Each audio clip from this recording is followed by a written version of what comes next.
कर लेते हैं, जहां पर गृह मंत्री नरोत्तम मिश्रा ने कांग्रेस पर जमकर हमला बोला है और बीजेपी की तारीफ के कसीदे पढ़ते नजर आए। उन्होंने कहा कि बीजेपी कांग्रेस की तरह वोट की राजनीति नहीं करती है, बल्कि सेवा से सरोकार रखती है। हमारा नेतृत्व चुनावी फायदे के बारे में सोचता है तो उपचुनाव से पहले पेट्रोल डीजल पर उत्पाद शुल्क घटाता है, लेकिन हमने उपचुनाव के बाद जनहित में ये कदम उठाया है।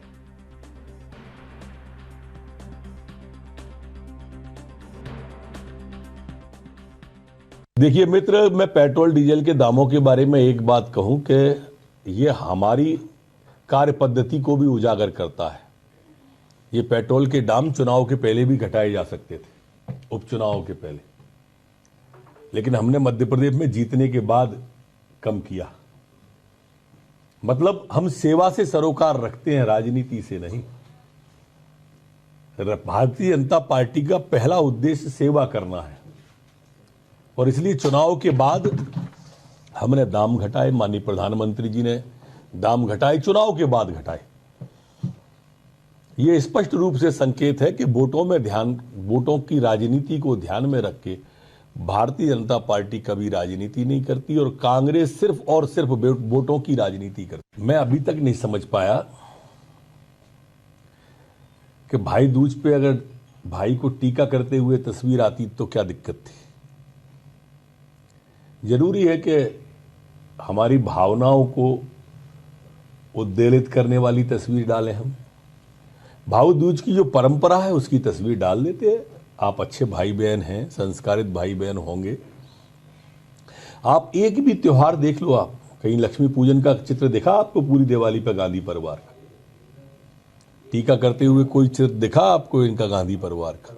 देवउठान पे भी आप देख लेना कहीं देव उठाते मिले।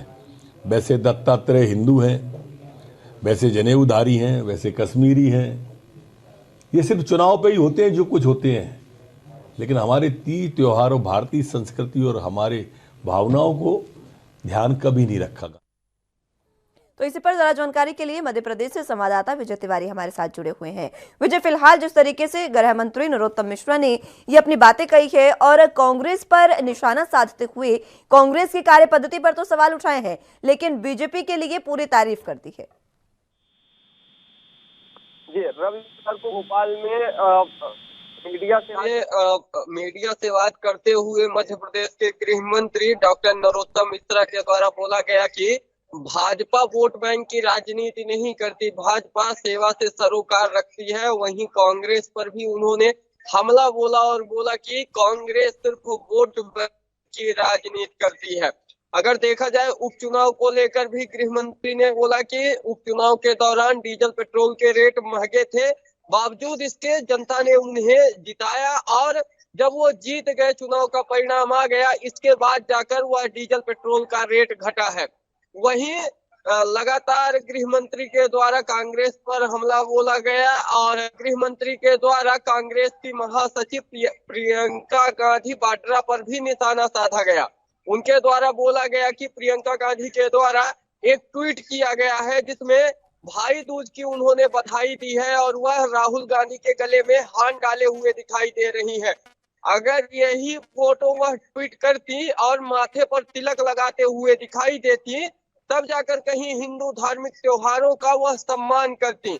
उन्होंने साफ तौर पर आरोप लगाया है कि गांधी परिवार हिंदू त्योहारों के साथ बार बार खिलवाड़ कर रहा है। इससे पूर्व जब चुनाव आते हैं तब गांधी परिवार अपने आप को कश्मीरी ब्राह्मण बताने लगते हैं और जनेऊ के साथ उनकी फोटो आती है। वहीं उन्होंने यह भी सवाल किया है कि क्या कभी गांधी परिवार की होली के समय, दिवाली के समय की कोई ऐसी तस्वीर सामने आई है जिसमें कि वह दिखाई दे कि वह हिंदू त्योहार को मना रहे हैं। लगातार गृह मंत्री नरोत्तम मिश्रा के द्वारा कांग्रेस की महासचिव पर निशाने साधे गए और उनके द्वारा भाई दूज को लेकर भी कई निशाने साधे गए हैं। हालांकि गृह मंत्री के द्वारा मध्य प्रदेश के पूर्व मुख्यमंत्री दिग्विजय सिंह के भाई लक्ष्मण सिंह पर भी निशाना साधा गया। आपको बता दें कि लक्ष्मण सिंह के द्वारा जब प्रियंका गांधी ने ट्वीट किया था और भाई दूज की बधाई दी थी, तब उनके द्वारा एक और ट्वीट किया गया था जिसमें राहुल गांधी की एक पुरानी तस्वीर उन्होंने शेयर की थी और यह बताया था कि उनके भाई निशानेबाज हैं और निशानेबाजी में कई सारे मेडल जीत चुके हैं, जिस पर लक्ष्मण सिंह के द्वारा कमेंट किया गया था और यह बोला गया था कि वह भी निशानेबाज है और वह भी स्कूल में कई मेडल जीते हुए हैं और वह मिलने का समय मांगे थे, लेकिन कोई भी प्रत्युत्तर नहीं आया, जिस पर मध्य प्रदेश के भाजपा मीडिया प्रभारी के द्वारा कमेंट किया गया कि आप कतार में लगे रहें, कभी न कभी आपको समय जरूर दिया जाएगा, जिस पर गृह मंत्री डॉक्टर नरोत्तम मिश्रा के द्वारा निशाना साधा गया और यह बोला गया कि उन्हें मिलने का समय नहीं दिया गया है। लगातार कई निशाने मध्य प्रदेश के गृह मंत्री डॉक्टर नरोत्तम मिश्रा के द्वारा कांग्रेस की महासचिव प्रियंका गांधी पर साधा गया है। जी। लेकिन विजय देखिए, जिस तरीके से नरोत्तम मिश्रा ने ये बातें कही है कि कांग्रेस ने जिस तरीके से चुनावों से पहले जो ये पेट्रोल डीजल के दाम घटाए हैं, इसको लेकर उन्होंने कहा कि ये कांग्रेस की कार्य पद्धति को उजागर करता है। लेकिन कहीं ना कहीं कहा तो ये भी जा सकता है कि जो उपचुनावों के नतीजे आए उससे कहीं ना कहीं बीजेपी डर गई है और बीजेपी ने ही ये इसीलिए दाम घटाए हैं उपचुनावों के बाद, क्योंकि बीजेपी को डर है कि कहीं आगे जो विधानसभा चुनाव होने हैं उसको लेकर बीजेपी की वहां पर कोई भी दिक्कत ना सा महसूस हो बीजेपी को। बिल्कुल, अगर बात की जाए उपचुनाव की तो उपचुनाव में जो सतना जिले की रायगांव विधानसभा की सीट थी, इस पर बीजेपी की नजर पड़ी हुई थी और बीजेपी के दिग्गज नेता यहां पर प्रचार करने आए। वहीं मध्य प्रदेश के मुख्यमंत्री शिवराज सिंह चौहान भी रायगांव विधानसभा में 6 बार प्रचार करने पहुंचे। लगातार उनके द्वारा सभाएं को संबोधित किया गया, बावजूद इसके रायगांव विधानसभा से उन्हें हार का सामना करना पड़ा। कहीं ना कहीं अगर देखा जाए तो चुनाव को भी लेकर बीजेपी के द्वारा इस पर डीजल पेट्रोल के रेट घटाए जा सकते हैं और घटाए भी गए हैं। यह चुनावी मुद्दा भी कहा जा सकता है। जी। चुनावी मुद्दा तो ये कहीं ना कहीं है ही विजय, क्योंकि जिस तरीके से ये बातें कही गई है और इसके साथ कांग्रेस पर जिस तरीके से निशाना साधा गया, आरोप प्रत्यारोप की राजनीति खत्म होने का नाम नहीं ले रही है।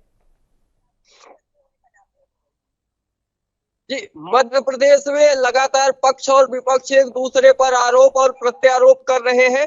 अभी रविवार को जैसे मध्य प्रदेश के गृह मंत्री डॉक्टर नरोत्तम मिश्रा के द्वारा बोला गया कि कांग्रेस सिर्फ वोट की राजनीति कर रही है, लेकिन वह सेवा की राजनीति करते हैं। उनकी पार्टी विकास की पार्टी है, वह सेवा से सरोकार रखते हैं। लगातार उनके द्वारा भी कई आरोप लगाए गए कांग्रेस के ऊपर और जिस तरह से निशानेबाजी की गई और पलटवार किया गया, वो कहीं न कहीं आगामी चुनाव को लेकर मुद्दे दिखाई दे रहे हैं, जिस पर भाजपा के द्वारा लगातार कांग्रेस पर निशाना साधा जा रहा है। बीजेपी पर निशाना तो साधा जा रहा है कांग्रेस द्वारा और कांग्रेस बीजेपी पर निशाना साध रही है। यहाँ पर आरोप प्रत्यारोप की राजनीति की ही हम बात कर रहे हैं। क्या लगता है आगामी विधानसभा चुनाव जो है उसमें क्या समीकरण बनते नजर आएंगे, क्योंकि आरोप प्रत्यारोप जो है वो उन्हीं के मद्देनजर किए जा रहे हैं। इन दिनों जनता के बीच महंगाई सबसे बड़ा मुद्दा बन चुका है और लगातार अगर बात की जाए भाजपा की तो भाजपा की सरकार केंद्र में भी है और इस समय पर मध्य प्रदेश में भी भाजपा की सरकार है, लेकिन महंगाई कम होने का नाम नहीं ले रही है। महंगाई दिन प्रतिदिन आसमान छूती चली जा रही है, जो कि जनता के लिए बेहद ही चिंता का विषय बना हुआ है और कहीं ना कहीं महंगाई आगे चलकर चुनाव के लिए बेहद ही रुकावटी साबित होगी बीजेपी के लिए, क्योंकि इन दिनों जनता में काफी आक्रोश भी दिखाई दे रहा है महंगाई को लेकर और जिस कदर से डीजल पेट्रोल के रेट आसमान छुए हैं वो कहीं ना कहीं आम जनता के लिए बेहद ही चिंताजनक है। और इसमें सबसे ज्यादा इन दिनों किसानों को परेशानी हो रही है, क्योंकि किसानों को सबसे ज्यादा डीजल पेट्रोल की इन दिनों आवश्यकता है, बावजूद इसके सिर्फ 5 रुपए घटाया गया। ये कहीं ना कहीं सोचनी बात है और आगामी विधानसभा चुनाव में इसका नतीजा भी देखने को मिल सकता है। जी ठीक है विजय, बहुत शुक्रिया हमारे साथ जुड़ने के लिए और तमाम जानकारी के लिए। तो लगातार जिस तरीके से पेट्रोल डीजल का वैट और सेस पूरे तरीके से केंद्र सरकार द्वारा और राज्य सरकारों द्वारा घटा दिया गया है, लेकिन अब देखना होगा कि आगामी विधानसभा चुनावों में किस तरीके के नतीजे सामने आते हैं और बीजेपी या कांग्रेस किसे बढ़त मिलती नजर आएगी।